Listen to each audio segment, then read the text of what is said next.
So good evening everyone. Ito po yung guide sa ating online admission booking na feature. So first po is si admin po yung magsi-setup nito.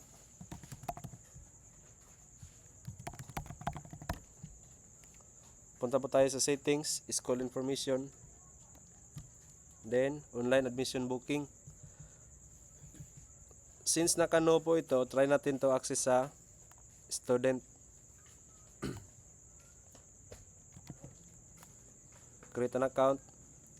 So dito po is makaka-proceed po directly yung student. Then balik po tayo, set natin to yes. Then dito po na part, lalabas po yung admission na sidebar. Ito po admission booking na sidebar. Lalabas po yan kasi naka yes. Then dito po tayo magsiset ng dates at slots. So may nagawa na ako sample. So click nyo lang po yung date.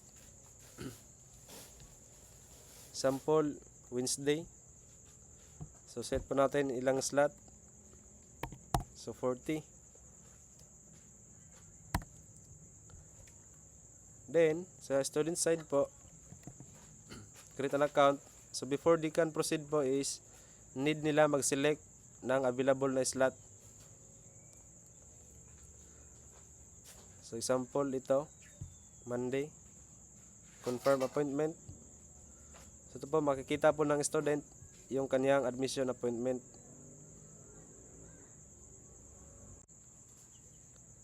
So ito po yung student, gumawa po ako ng sample.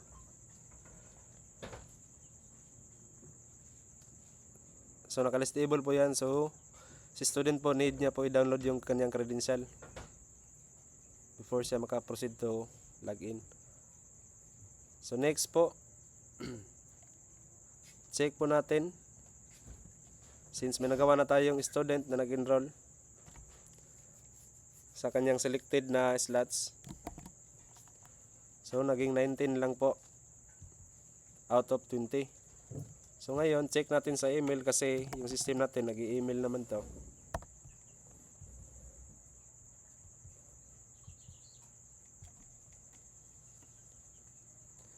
So ito po, nag-email po yung system sa student sa kanyang credential along with the admission appointment. So now po, sa registrar na side,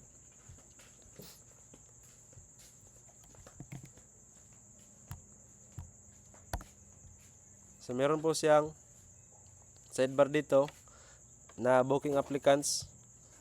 So dito po is malalaman natin dito po malalaman natin yung mga student na nag-book. So example, si student hindi pumunta sa school tapos yung appointment niya is pang pang example next week.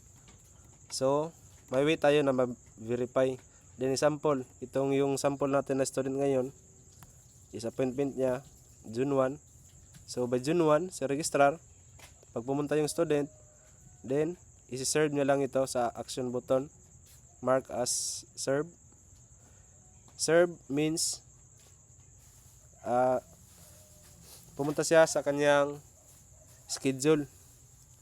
So after dito po is pwede na po tayo makaproceed sa normal flow. So sign up list, then proceed tayo sa normal na enrollment.